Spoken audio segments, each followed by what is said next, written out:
morning, viewers. It's a Friday morning, June 19, 2020, and we continue the conversation on the Economy and Politics show.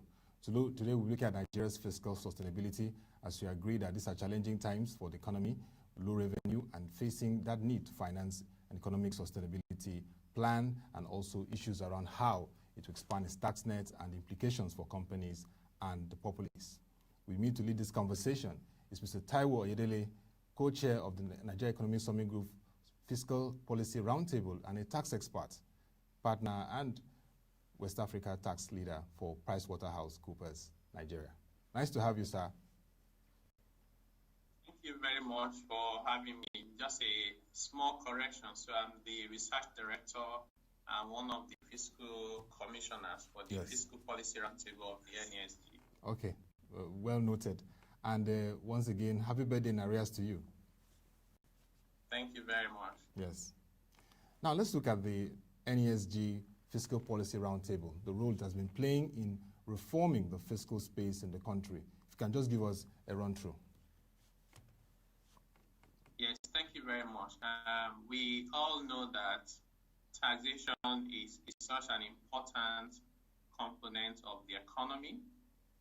But actually, if you go beyond tax, you say in terms of fiscal system, you even look into, debt, deficit, cost of funding debt, and utilization of revenue.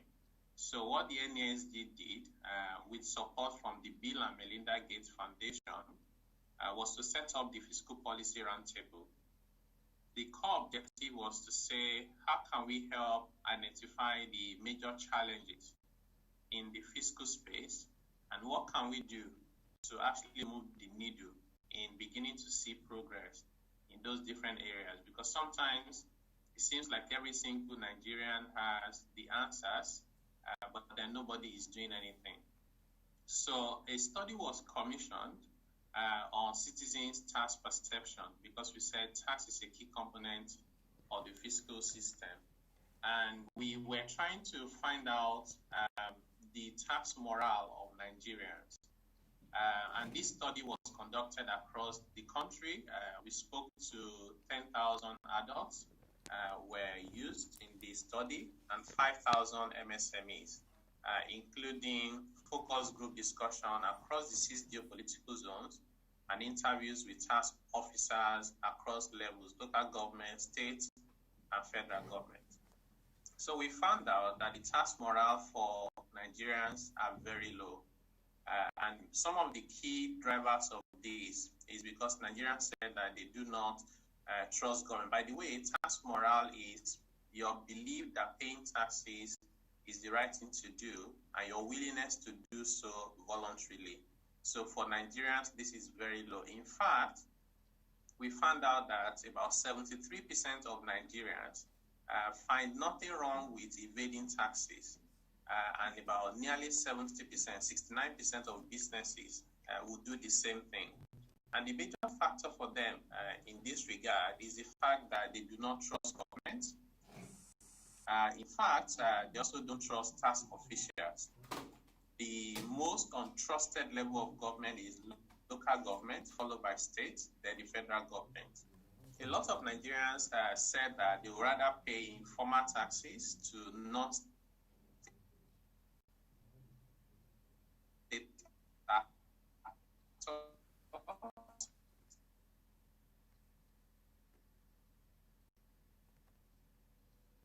than pay the money to government. But the good news is that they said to us that they are willing to pay their taxes if government will use the money to take care of society. So this is about the social exchange, or what you call the social contract. We also found out that even the level of compliance is very low, like I said, but even people who were paying were not paying correctly. So they were underpaying their taxes. So one of the reasons why this is also the case, in addition to lack of trust, is the limited knowledge of the tax system, and the fact that people said that even when they want to pay their taxes, they said the process sometimes is cumbersome, it can be unprofessional, and they even said it's corrupt. 1 in every 3 adults in Nigeria said they were asked to pay a bribe in the process of wanting to pay their taxes. So this study was conducted in 2018. So you will see that when you piece all of this together, it's an indication that things are not going well in Nigeria, particularly in the fiscal space. And the question is, what can we do? So what we then did at the NESG is to try and put all of this together in form of a white paper with recommendations cutting across policy, tax administration, and also legislation. And we have been having those engagements with the policymakers to say, how can we do things differently? Some of those recommendations include, how can we harmonize and simplify the tax requirements and the processes so that people who want to pay don't find it difficult to pay. As you would already be aware, Nigeria is not ranking well on the ease of paying taxes by the World Bank. Even though we have made some progress, but we still have a long way to go. We should aim to be at maybe top 15 in the world, not more than 100, where we are currently seated. We also identify that transparency is key, including communicating frequently and more effectively with Nigerians. Publish report, connect with people, be on radio, say it in dialect, say it in the language they can understand, not just seminars and forums in cities and then on TV speaking Queen's English. We need to really connect with our people because they also feel like government does not take their considerations into account in coming up with projects. They feel like their voices are not being heard. We also think that we need to improve the tax processes using technology and to depersonalize the tax compliance process so you don't have to interact with human beings to get tax clearance certificates.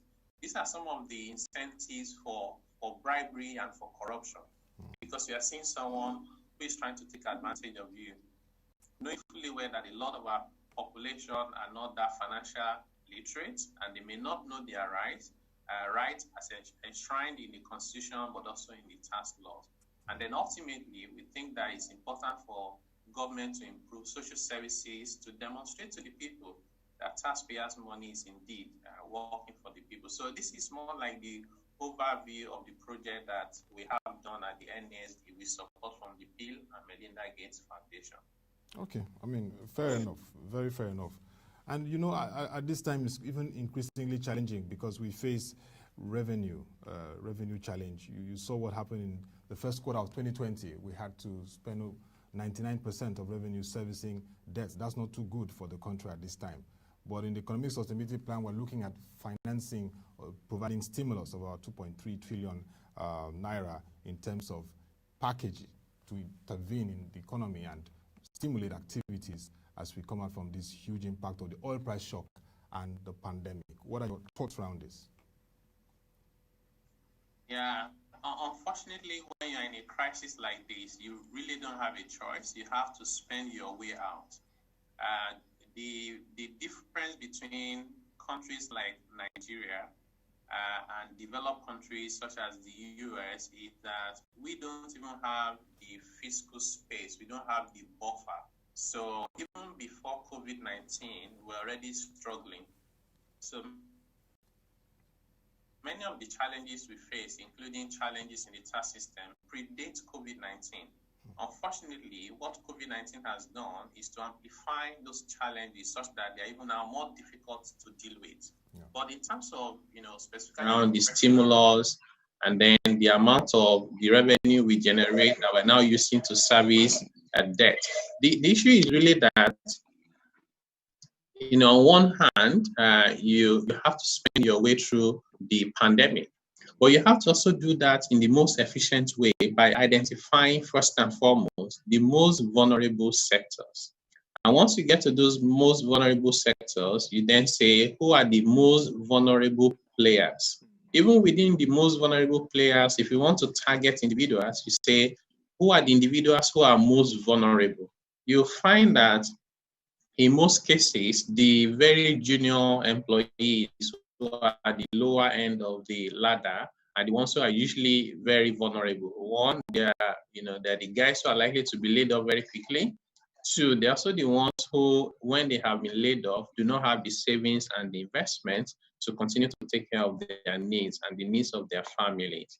And then for sectors that you want to intervene, you may find For example, there are some players who are subsidiaries of multinationals, and their parents and group will support them. So they're not your priority for spending your little resources. You then have to first and foremost maybe even focus on the MSMEs. One, because many of them have no reserve. Two, many of them have to rely on daily survival. So when you ask them, for example, to stay at home, not only are they not getting profits and money, they are spending their capital, such that even when you now start reopening the economy, many of them may not be able to go back. Now, spending 99% of your revenue to service debt is certainly not sustainable, but hopefully this is a short-term problem. Before COVID-19, we were, hovering around 50 to 55 to 60%, which is actually still very high. And then when we are having a conversation about Nigeria's debt sustainability, we should not be looking at just debt to GDP ratio. It gives us a false hope and wrong outcomes. We should be looking at how much of our money that we generate are we using to service those debts. And I'll say anything that is more than 10 to 15% is way too high. Many of the developed countries who even have 100% of their GDP in borrowing don't even spend close to 10% because they either borrow at zero, near zero. In fact, some of the countries borrow at negative interest rates, which means they actually pay back less than what they borrowed. Nigeria needs to have this plan to ensure that over time, we quickly expand the tax base, because I think our problem is magnified because our tax base is very low. Yeah. And speak about. Let's look at the tax clearance certificate, the TCC, and of course the updates from the Federal Inland Revenue Service. We've seen some updates from them, and there are issues that, from your perspective as a tax expert, we need to look at. First, the issue of the system. I mean, how efficient is the system? Are there system challenges that needs to be addressed to really improve this process? Then also, the aspect of last year, over 50,000 issues that were highlighted that needs to be properly addressed. And the issues of low application, the low processing, the processing of the whole TCC, and in terms of the impact it has on audit. And are there inherent issues that, from your perspective, needs to be really ramped up and addressed so that we can, like you say, expand and improve the tax process for businesses and all in the space? Yeah. With respect to your question around the tax clearance certificate, so they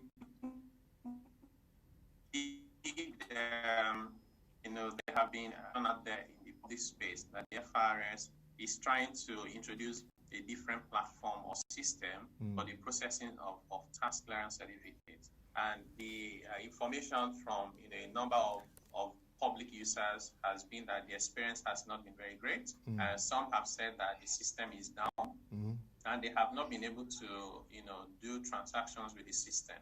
But this is the way to look at it. One, we need to look at it from the broader perspective. That broader perspective for us at the NESG is that why do we even need tax clearance certificates? There are so many countries around the world where you don't need tax clearance certificates. It's almost an admission that the system is not working, because the reason why we're asking for tax clearance certificates is we do not have data that is reliable and readily accessible. If I have your tax number, which we call TIN in Nigeria, all I just need to do is to give me that number, I log into a system, and I can see whether you paid your taxes. Why do we waste so much energy and time and resources setting up a system so that we can get tax clearance certificate? And many times, during this COVID-19, there were people who couldn't get tax clearance certificate and therefore couldn't continue with their businesses. For some of the contracts you have with government, you need a TCC. So from a broader, more strategic point of view, we think that we should get rid of the TCC. But in the meantime, I will say that the FRS is also trying their best. And I know the new administration, one of the first things they did was to say, we're going to give everybody their tax clearance certificates if you have applied. And then even if you have issues, we're going to sort out those issues subsequently. And I think they made a lot of progress with that. Now, with systems implementation, we always have to be very careful before we migrate from one system to another, particularly if is entirely new. And some news say, the FRS is even building this themselves. On one hand, is good, you are trying to save cost, but you have to also be very mindful that those systems have to work so you don't come in the way of people who want to do their businesses legitimately. Yeah. I mean, tying to that, Mr. Oyedele, even the issue of the withholding tax, for example, if I had an enterprise, Otobas and Sons Enterprise, and I had a contract with the NNPC or so, and they now tell me, okay, you have to go and get your withholding tax process from the FIRS before we continue the whole process. Isn't there a way to modify this to ease the whole process for businesses and transactions? Yeah, yes, indeed. Withholding tax also is an area where I think we are like 50 years behind time. Wow. So you deduct withholding tax, you have to submit some schedules, follow with the FRS, get credit notes, then go and submit it. FRS will verify. It's completely unnecessary. If you have to apply withholding tax, the way the world is going is for taxpayers who are already within the tax net, identified by tax identification numbers and are compliant, you shouldn't even deduct withholding tax from them because they'll pay their taxes as at when due. You should focus your withholding taxes on people who have not registered and possibly doing businesses under the radar. And if you must apply withholding tax to, even well-established taxpayers who are within the tax net, make sure that the rates are low so they don't have to end up with refunds. And also make sure that as soon as the credit is deducted, just credit the account. It's almost like if you go to a bank today and you take money from my account and you want to give it to you get the credit immediately. You don't have to go to the bank and say, Taiwo, can you collect the credit note and send to me? It's not necessary. We should just credit the account automatically. And these are areas where we need to make progress very quickly because it's not rocket science. Yeah, I mean that's nice to hear from you because when processes like this improve, definitely it impacts positively and helps to ease our taxation process. And like you earlier said, it's a challenging time for economy. Businesses may not really make profits. Some will not even declare or make any profit for the year 2020. And those are productivity issues dovetailing into the fact that we still face challenging revenue as a country and the impact of the twin oil price shock and the pandemic. We now have businesses start trying to survive, like you said. So are we not going to look at issues around tax reliefs? Are there not discussions around that for sectors and companies? Because again, if you're going to tax, you have to tax people that are viable, that things are happening. What are your thoughts around this? And what are the thoughts of the NESG Fiscal Policy Roundtable around this? Yes, we think that, like we, started with, some of the issues we are dealing with have been with us for so many years, so not just COVID-19. Yeah. And when it comes to incentives and reliefs, Nigeria has to take a step back and do a reassessment of where we are. And many of these incentives, we have to interrogate why were they introduced? And are those reasons still valid as of today? And should they be withdrawn? Should they be modified? Should they be reintroduced in a different way? We think that many of the tax incentives and reliefs that we have in Nigeria are a waste of public funds and resources because either they haven't been properly designed, either because they haven't been properly targeted, either because they haven't been properly monitored. So we can't even quantify. Nobody can tell you today in Naira and Kobo to say this is the exact amount of money that we have given away by way of reliefs and incentives. So we think that the process should be reviewed, the taxes and the waivers should be rationalized, and then they should be limited to where really the need is necessary. And then you monitor whether the cost benefit to the country is worthwhile. You don't want to give away 1 billion naira because of a benefit of 200 million naira. It has to be worthwhile. So for the for COVID-19, I do think that indeed there are so many sectors and many taxpayers who are legitimately entitled to reliefs and waivers and incentives. And I know that FRS has extended deadline for filing returns. Many states like Lagos, like Ondo State, have also extended, and FCT extended. But we need to go beyond that, particularly for MSMEs, to say how can we help put money in their hands at this time? For those of them who have refunds, either from withholding tax or they have overpaid VAT, we need to find a way to refund the money to them as a way of giving them palliatives. And in of cutting down on big government. So the Ronsaye report, the Professor Ronsaye report has been on the table, and this administration is saying they're going to review it to look at those rationalization of agencies and ministries, departments and agencies. What is your roundtable policy team discussing and pushing at this point? Because it's very important that we do this for everyone to see that there is the cost-cutting measures from the government and that they mean business.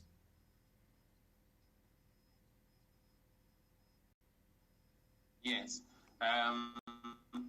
For countries that even have a lot of money to spend, so there are countries that have trillions of dollars in annual budget and revenue. Nigeria as a country, when you combine the federal, the state, all 36 states plus FCT plus 774 local government, our entire revenue last year was less than $35 billion. So which means even, if you were very efficient in utilization of the revenue, it will still not solve your problems. Then it's even worse if you are very wasteful. So our position and view at the Fiscal Policy Roundtable of the NESG is that one, we need to cut waste, and we have to be sincere with cutting waste. I was disappointed when I heard that the budget, the revised budget, the latest one that has been passed by the National Assembly, has a 2 billion naira for a library for the National Assembly. I thought it was completely ridiculous. It was unbelievable and it was insensitive. One, trying to build a library for the National Assembly should not be a priority at this time. And if you have to, why do you have to spend 2 billion naira? A lot of people, even universities, don't have those kind of structures. So we need, and this is just one example, and I do not know whether the executive were the ones who put it there or whether the National Assembly, but it really doesn't matter. Whoever puts it there, it's not showing that they care about Nigerians at this time. When we finish cutting waste as much as we can, and part of that is to look at the Orosanya report, which we should have done a long time ago. For some reasons, we like to do firefighting approach in Nigeria. If you have over 500 agencies, actually over 800 government agencies, it doesn't make a lot of sense to me. You need to find a way to harmonize, merge. Some of them you need to just cancel. Some of them, nobody knows what they're doing, but we keep allocating funds to them every year. And unfortunately, the National Assembly, almost like its standard template, anytime they're establishing any new law, they will create another agency and they say it's an establishment act. We almost add into the problem every day. I think that we have no business having more than 100 agencies at government level to look at after our affairs. So we need to make sure we cut waste and also be more efficient in the way we utilize government revenue so that we can get the best result for the little resources we have. Okay, let's look at the finance bill, just one aspect of it, which was the declaration by the Minister of Finance on the significant economic presence order to tax the digital economy. I mean, that has received a lot of reaction and conversation across the fiscal and, of course, the political and the entire nation. What are your thoughts? Is this measure very important at this time in terms of measures taken by the government on the fiscal space, and also the recent amendments to the voluntary offshore assets regulation scheme, which is to go far enough and help stabilize the fiscal space? Are these measures very efficient and effective for this time? Yes, the significant economic presence order is as a consequence of the Finance Act, which introduced that provision in our law to tax particularly the digital economy, but also to tax services being provided by offshore companies to Nigerian companies and residents. So the Finance Act then gave the powers to the minister to define what that would be. Which the minister has now done. I think that in a way, if you're trying to tax as much as possible, it is okay, provided you are not using that to create double taxation unnecessary, because the world needs to be able to keep doing business for us to recover economically. So it's like Nigeria taking unilateral action, because there's already global actions to try and address issues around the digital economy. So the order in itself is okay, but there are issues to do with some of the content and the provisions, like how do you get a non-resident digital company to pay taxes in Nigeria and file returns when they're not here at all. And also there are things to do with, it was released to the public in May, but the effective date is February. How do you go back in time to do compliance? So maybe I would say it's a starting point, but a lot of refinement is needed. On the voluntary offshore asset regularization scheme that was amended, I think government is trying to make sure that there's more teeth to be able to bite, because now part of what they have done is to extend the penalty for non-compliance or non-disclosure to agents, including banks, asset managers, professionals who are aware and are colluding with those people who are putting our money away abroad to equally be punished. So I'll say these measures are necessary, but they require some refinement to make them effective and not counterproductive. So what kind of refinement are you suggesting in this regard?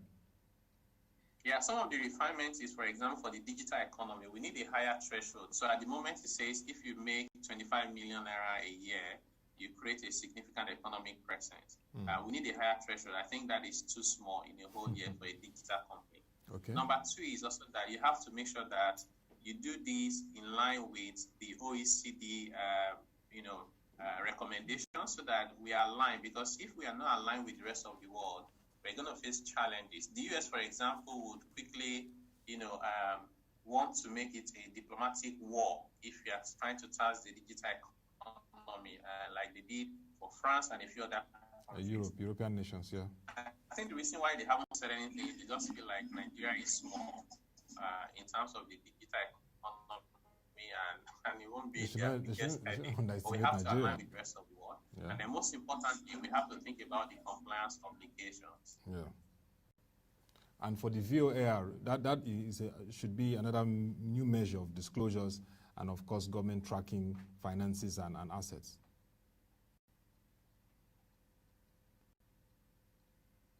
Yes. Yeah. So for the VOARs, the government has to make sure that even after you have disclosed, the monies that you were hiding away, you also want use it for legitimate reasons going forward, and then you pay your taxes.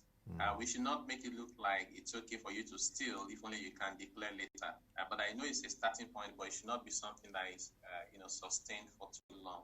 And when people steal, we should find a way. Now there's exchange of information all over the world, which means even if you don't disclose it, we can find you out. And when we find you out, not only do we recover all the money from you, you should face the full wrath of the law, including prosecution and, if possible, imprisonment.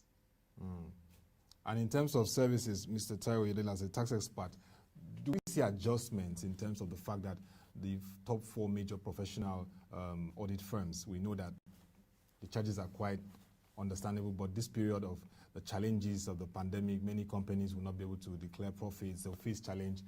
Do we expect to see some adjustments in audit professional fees? Yeah, no, I think it's a good question, but it's also a decision for different service providers to make, because this is also about supply and demand and the needs of the market. So for us at PwC, we have created a COVID-19 intervention program. We call it PwC Cares. Okay. And under this program, we are offering services to MSMEs for free. If they also undertake to retain their employees as our own way of giving back. So I will not make commitment for other organizations, but I do think that generally, professionals need to be considerate at this time and also make sure that they are actually adding value for every 1 naira that they charge, so they can help businesses to recover quickly and for our economy to get back on the path of growth, particularly inclusive growth, so we don't leave anyone behind. Okay, Mr. Tai, I would like to get your closing thoughts. Now, last time we had the conversation, we looked at the Joint Tax Board really working to ensure that we have simplified tax processes. Beginning this discussion, you talked about the fact that we are not even in the top 100 when it comes to ease of paying taxes. There are people like Lagos State's IGR monthly, it's approximately 30 billion naira. Yet we have cases across the country where at the local government level there are deductions, there are exploitations, and we still need to ensure that this tax process is simplified for people. How can the Fiscal Policy Roundtable, the NESG, work closely and really pressurize government to ensure that at all levels the Joint Tax Board ensures that there's harmonization so that so this is, it's a very important.